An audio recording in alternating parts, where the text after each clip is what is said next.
وَامْسَحُوا بِرُؤُوسِكُمْ وَأَرْجُلَكُمْ إِلَى الْكَعْبَيْن۔ سورہ مائدہ کی آیت نمبر 6 ہے، جس میں اللہ تبارک و تعالی نے وضو کے 4 فرائض کا تذکرہ کیا ہے۔ تو امام بخاری رحمۃ اللہ علیہ حدیثیں بیان کرنے سے پہلے ایک آیت کو ذکر کر رہے ہیں تاکہ وضو پر استدلال کے وضو کرنا ضروری ہے قرآن سے ہو جائے، اور قرآن کی آیت جو ایک نص قطعی ہے اسے وضو کے فرائض کے بیان کے سلسلے میں آپ نے پہلے پیش فرمایا۔ اس کا ترجمہ یہ ہے، اللہ تعالیٰ فرماتا ہے کہ اذا قمتم الی الصلاۃ، اور جب تم کھڑے ہو نماز میں۔ لیکن نماز میں کھڑے ہو کر کیا وضو کیا جائے؟ چونکہ اس کا مضمون ظاہری طور پر ایک عقل کے موافق نہیں تھا، یعنی عقلی رسائی وہاں تک نہیں ہو رہی ہے، اور اگر حقیقت حال دیکھا جائے تو وہ اکثر اس کے خلاف ہی رہی ہے۔ نبی کریم صلی اللہ علیہ وسلم کا عمل اس کے خلاف رہا ہے کہ نماز میں کھڑے ہونے کے بعد کسی نے وضو نہیں کیا، نماز سے پہلے کیا ہے۔ تو پھر فقہا ان نبی کریم صلی اللہ علیہ وسلم کے عمل مبارکہ کو دیکھتے ہوئے اور دیگر احادیث کریمہ میں جو کچھ بیان ہوا اس سے استدلال کرتے ہوئے قرآن کا درست مفہوم اخذ کرتے ہیں۔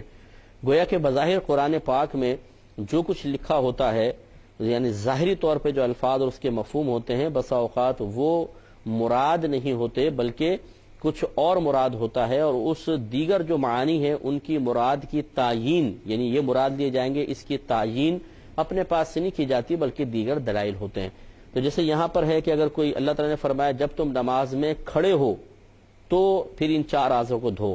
تو لازم سی بات ہے کہ نماز میں کھڑے ہونے کے بعد تو اعضاء دھونے کا حکم نہیں ہوگا۔ تو اس کا مطلب یہ ہے کہ جو ظاہری طور پہ مفہوم سمجھ میں آ رہا ہے وہ حقیقتاً یہاں مراد نہیں ہوگا۔ اس لیے فقہا نے پھر اس میں یہ تعویل کی کہ گویا کہ اللہ تعالیٰ یوں فرمانا چاہتا ہے کہ جب تم نماز میں کھڑے ہونے کا ارادہ کرو، یعنی وَإِذَا قُمْتُم جو ہے وہ اذا اردتم کے معنی میں ہے، اردتم یعنی جب تم ارادہ کرو، تو جب تم نماز کا ارادہ کرو فاغسلوا وجوہکم، تو دھو تم اپنے چہروں کو، وایدیکم اور اپنے دونوں ہاتھوں کو، الی المرافق کوہنیوں سمیت، وامسحوا برؤوسکم اور مسح کرو اپنے سروں کا، وارجلکم اور دھو تم اپنے پیروں کو، الی الکعبین دونوں ٹخنوں سمیت۔ تو معلوم یہ ہوا کہ اس میں اللہ تبارک و تعالی نے 4 فرائض کا تذکرہ کیا ہے۔ 4 اعضاء کو دھونے کے لیے چونکہ اللہ تبارک و تعالی نے باقاعدہ حکم دیا ہے، اس میں امر کے صیغے استعمال ہوئے ہیں، اور جب مطلقاً امر ذکر کیا جائے یعنی اس میں کوئی کنڈیشن نہ ہو، اس میں کوئی اور دیگر معاملات نہ ہو، کوئی ایسا قرینہ نہ ہو جو صیغہ امر کہتے ہیں جس میں حکم موجود ہو، وہ کوئی ایسا وہاں قرینہ موجود نہ ہو جو یہ ظاہر کر رہا ہو کہ یہاں حکم مراد نہیں کچھ اور مراد ہے۔ جب ایسا قرینہ بھی نہ ہو تو جب صیغہ امر آئے گا تو اس سے ضرور ایک فرض ثابت ہوگا یا واجب ثابت ہوگا، کوئی نہ کوئی شاید لازم ہونا ثابت ہوگی۔ لہذا چاروں جو اس میں صیغے استعمال ہوئے، فاغسلوا اللہ تعالیٰ نے فرمایا، اور وامسحوا، تو ایک چیز سے پہلے وامسحوا ہے اور 3 چیزوں کے لیے گویا کہ فاغسلوا ہے، دونوں امر کے صیغے ہیں، تو یہ وجوب کے لیے ہے۔ گویا کہ معلوم ہوا کہ چہرے کا دھونا، پھر دونوں ہاتھوں کا کوہنیوں سمیت دھونا، اور سر کا مسح کرنا، اور دونوں پیر ٹخنوں تک دھونا، یہ وضو کے 4 فرائض ہیں۔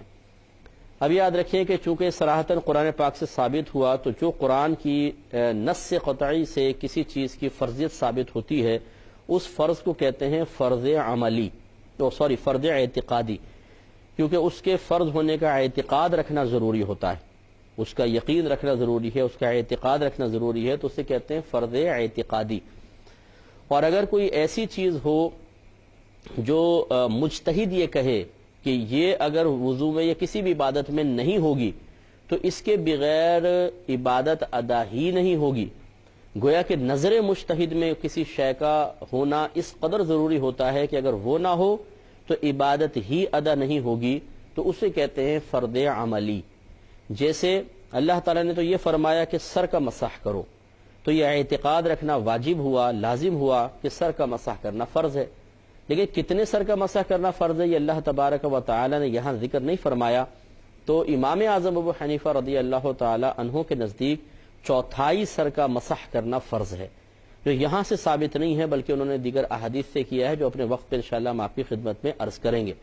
تو معلوم یہ ہوا کہ امام اعظم رضی اللہ تعالیٰ عنہ کے نزدیک 1/4 سر کا مسح کرنا ایک ایسا ضروری عمل ہے جس کے بغیر وضو کی عبادت مکمل ہو ہی نہیں سکتی ہے۔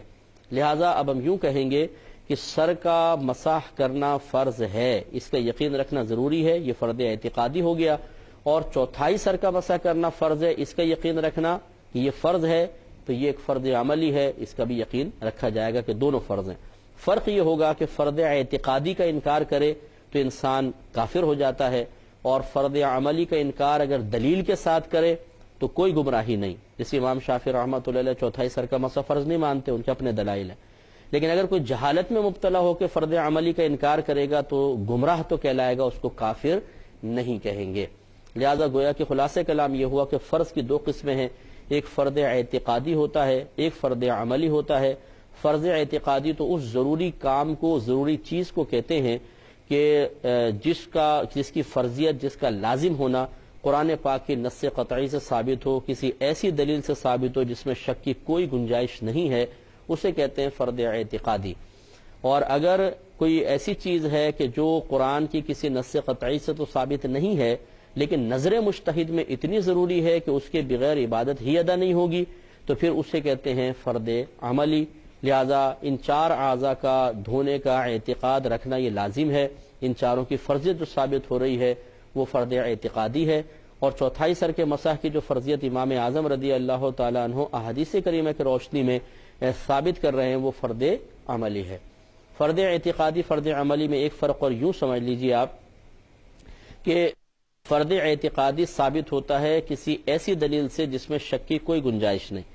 یعنی ایسی قرآن کی آیت کہ اس میں مجتہد کو بھی وضاحت کی ضرورت نہ پڑے، بالکل واضح مضمون ہو۔ اب اگر کسی چیز کی فرضیت ثابت ہوگی تو ہم کہیں گے یہ فرض اعتقادی ہے۔ اور فرض عملی جو ثابت ہوتا ہے وہ نص قطعی سے نہیں ہوتا، وہ نص ظنی سے ہوتا ہے۔ چنانچہ احادیث کریمہ میں چونکہ ظن ہے، یہ ظنی ہے، ان میں قطعیت اتنی نہیں ہوتی جیسے قرآن کی واضح آیات میں ظنی قطعیت ہوتی ہے، لہذا جو ظنی دلیل سے ثابت ہوتا ہے اسے فرض عملی کہتے ہیں۔ اور لیکن نظر مجتہد میں اتنا ضروری ہوتا ہے کہ اس کی بغیر عبادت ادا نہ ہو سکے، تو دو چیزیں سمجھ لیں کہ اس کا ہونا لازم ہے نظر مجتہد میں کہ اس کے بغیر عبادت نہیں ہو سکتی، اور نمبر دو وہ ظنی دلیل سے ثابت ہوتا ہے تو اسے فرض عملی کہا جاتا ہے۔ تو یہ دو اس میں بڑے فرق ہیں، یہ ذرا ذہن میں رکھیں، اگر یاد رہے تو بہت اچھی بات ہے، ورنہ بھول گئے تو کوئی بات نہیں۔ تو اللہ تعالیٰ نے چار یہ فرائض ذکر کی ہیں، سورہ مائدہ کی آیت نمبر 6 ہے، یاد رکھیں۔ آگے امام بخاری رحمۃ اللہ علیہ نے پہلے اپنا ایک قول ذکر کیا، ایک بات بیان کی ہے، پھر حدیث کی طرف آئیں، وہ انشاءاللہ آپ کو یاد ہوگا کہ ہم 134 حدیثیں بیان کر چکے ہیں، تو ہم 135ویں حدیث پر آئیں گے۔ امام بخاری رحمۃ اللہ علیہ فرماتے ہیں کہ نبی کریم صلی اللہ علیہ وسلم نے یہ بیان کیا ہے کہ وضو کا فرض ایک ایک بار دھونا ہے، اور آپ نے دو دو بار بھی دھویا ہے، اور تین تین بار بھی، اور 3 بار سے زیادہ نہیں دھویا، اور اہل علم نے وضو میں اسراف کو مکروہ کہا ہے، اور نبی کریم صلی اللہ علیہ وسلم کے فعل سے تجاوز کرنے کو بھی مکروہ قرار دیا ہے۔ یہ امام بخاری رحمۃ اللہ علیہ نے اپنی ایک بات بیان فرمائی ہے، بیچ میں اس کی تھوڑی وضاحت کرتے ہیں پھر آگے چلتے ہیں۔ یہ آپ دیکھیں گے آگے حدیثیں آئیں گی کہ نبی کریم صلی اللہ علیہ وسلم نے ایک بار صرف ایک بار اعضاء کو دھویا، فرمایا یہ وہ وضو ہے جس کے بغیر اللہ تعالیٰ کسی کی نماز قبول نہیں فرماتا۔ پھر دو بار آپ نے اعضاء کو دھویا اور فرمایا کہ یہ بھی ایک وضو ہے، لیکن ابھی اور اس میں مطلب تکمیل کی ضرورت ہے، اور پھر آپ نے 3 بار وضو فرمایا اور فرمایا کہ یہ ایک کامل وضو ہے۔ مختلف الفاظ آئے ہیں، میں اپنے الفاظ میں اس کو ذکر کر رہا ہوں، تو گویا کہ نبی کریم صلی اللہ علیہ وسلم نے ایک بار اعضاء کے دھونے کو تو لازم قرار دیا کہ اس سے فرض ادا ہوگا، پھر 2 بار اور 3 بار دھوئیں گے تو اس سے سنت بھی ادا ہو جائے گی۔ تو نتیجے سے پھر یہ نکلتا ہے کہ ایک بار اعضاء وضو کو دھونا، یعنی 3 اعضاء کو دھونا اور سر کا مسح کرنا فرض، اور 2 بار دھونا یہ افضل ہے، اور 3 بار دھونا سنت کریمہ ہے کہ نبی کریم صلی اللہ علیہ وسلم نے 3 بار اعضاء کو دھویا ہے۔ تو امام بخاری فرماتے ہیں کہ 3 بار تک سرکار سے ثابت ہے، اس سے زیادہ ثابت نہیں ہے۔ چنانچہ کوئی 4 بار دھوئے 5 بار دھوئے تو گویا کہ اس نے سنت سے تجاوز کیا۔ اور آگے آپ نے فرمایا کہ وَكَرِهَ أَهْلُ الْعِلْمِ الْإِسْرَافَ فِيهِ، اور اہل علم نے وضو میں اسراف کو، فضول خرچی کو ناپسند کیا ہے۔ اب اسراف کسے کہتے ہیں؟ خصوصاً وضو کے باب میں اسراف کیا ہے؟ تو اسراف دیکھیں ہوتا ہے کہ کسی بھی اللہ تعالیٰ کی نعمت کو اس طرح خرچ کرنا کہ نہ اس میں دین کا فائدہ ہو نہ دنیا کا، یہ ہے اسراف۔ جیسے آپ کے پاس ایک گلاس پانی، آپ اس کو زمین پہ پھینک دیں، اس میں کیا فائدہ ہوا؟ دین کا کوئی فائدہ ہے؟ نہیں۔ کوئی دنیا کا فائدہ ہے؟ نہیں۔ یہ ہے اسراف۔ لیکن اگر آپ ایک گلاس پانی لیتے ہیں اور وہی ایک گملے کے اندر ایک پودے کے لیے ڈال دیتے ہیں، اب بھی ایک گلاس پانی آپ نے پھینکا ہے، اگرچہ اس میں دین کا فائدہ نہیں لیکن دنیا کا فائدہ ہے کہ آپ نے ایک پودے کو پانی دیا ہے، یہ اسراف نہیں کہلائے گا۔ یہی وضو کا مسئلہ ہے، اور اس کو ذرا غور سے سنیے گا یہ اس بات کو، تاکہ آپ بہت سارے جو ڈاؤٹس ہیں یا غلط فہمیاں ہیں ان سے باہر نکل آئیں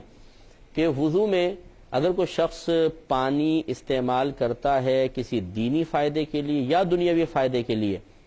تو وہ اسراف میں نہیں آئے گا، چاہے کتنا ہی کرے۔ اور اگر کوئی ایسے ہی استعمال کر رہا ہے، نہ اس میں دین کا فائدہ نہ دنیا کا، تو اسراف بنے گا۔ اب اس کو اور ذرا سمجھ لیجئے کہ مثال کے طور پہ کسی نے ایک بار، دو بار، تین بار اعضاء کو دھویا، یہ تو سنت کریمہ ہے، لیکن آپ ایک شخص کو دیکھ رہے ہیں کہ وہ اس سے زیادہ بار دھو رہا ہے، تو کیا ہم فوری طور پہ فیصلہ کر لیں کہ یہ اسراف کر رہا ہے یا نہیں؟ تو ہم فوری طور پہ فیصلہ نہیں کر سکتے، کیونکہ یہ چیز موقوف ہے اس کی نیت پر، اس کے ارادے پر۔ ہمیں اس سے پوچھنا چاہیے کہ آپ یہ زیادہ پانی کیوں استعمال کر رہے ہیں؟ کیا اس میں کوئی دین کا فائدہ ہے؟ کیا دنیا کا فائدہ ہے؟ دین کا فائدہ تو ہو نہیں سکتا، کیونکہ 3 بار سے زیادہ دھونا تو وہ سنت نہیں ہے، 3 بار سنت کریمہ ہے، تو کون سا دین کا فائدہ مقصود ہے؟ ہاں، یہ ہو سکتا ہے کہ وہ کسی دنیاوی فائدے کے لیے کر رہا ہو۔ اسی لیے اعلی حضرت امام اہل سنت رحمۃ اللہ علیہ نے واضح طور پہ بیان فرمایا کہ اگر کوئی گرم پانی استعمال کرتا ہے، وضو کر لیا، 3 بار اعضاء دھو لیے، اب وہ گرمی کے حصول کے لیے زیادہ پانی استعمال کر رہا ہے تو یہ اسراف میں نہیں آئے گا، اس لیے کہ اللہ تبارک و تعالی نے ہر نعمت کو، دنیا میں جو بھی نعمت اللہ نے پیدا فرمائی ہے، اس سے فائدہ حاصل کرنے کو ہمارے لیے جائز قرار دیا ہے۔ تو اس لیے اب یہ چونکہ پانی کی گرمی سے استفادہ کرنا، فائدہ حاصل کرنا، یہ بھی ایک فائدہ ہے، تو اللہ تعالیٰ نے اس کو بھی ہمارے فائدے کے لیے پیدا کیا، اور جب ایک انسان فائدہ ہی حاصل کر رہا ہے تو جائز ہے۔ چنانچہ اگر کوئی سردیوں کے اندر وضو کرتے ہوئے تھوڑا گرم پانی زیادہ استعمال کر لیتا ہے کہ اس کو ٹھنڈ لگ رہی تھی، اس نے گرم پانی استعمال کیا، 3 بار اعضاء وضو دھل چکے ہیں، لیکن وہ تھوڑا سا اور زیادہ اعضاء پہ پانی ڈال رہا ہے، چہرے پہ پانی ڈال رہا ہے تاکہ گرمی حاصل ہو، تو یہ گرمی کا حصول چونکہ ایک دنیاوی فائدہ ہے تو اس کو اسراف میں شمار نہیں کیا جائے گا۔ ایسے سخت گرمی کے موسم میں ایک شخص ٹھنڈے پانی سے وضو کر رہا ہے اور اسے بہت زیادہ گرمی لگ رہی ہے، اور اس نے اعضاء وضو کو 3 بار سے زیادہ اس لیے دھویا تاکہ اس پانی کی ٹھنڈک سے فائدہ حاصل کرے، تو چونکہ اللہ نے پانی کی نعمت دی ہی اسے اس لیے تھی کہ وہ اس سے استفادہ کرے، فائدہ حاصل کرے، لہذا یہ بھی اسراف میں داخل نہیں ہوگا۔ لیکن اس میں یہ ضرور دیکھ لیجئے گا کہ اس میں خاص احتیاط ہے جو انشاءاللہ ابھی تو وقت کی قلت کی بنا پر میں عرض نہیں کر رہا، لیکن نیکسٹ پروگرام میں ضرور انشاءاللہ آپ کو بیان کریں گے، وہ ضرور دیکھیے گا۔ اللہ تعالیٰ سے دعا ہے کہ اللہ تعالیٰ عمل کی توفیق عطا فرمائے، آمین۔ وآخر دعوانا ان الحمدللہ رب العالمین۔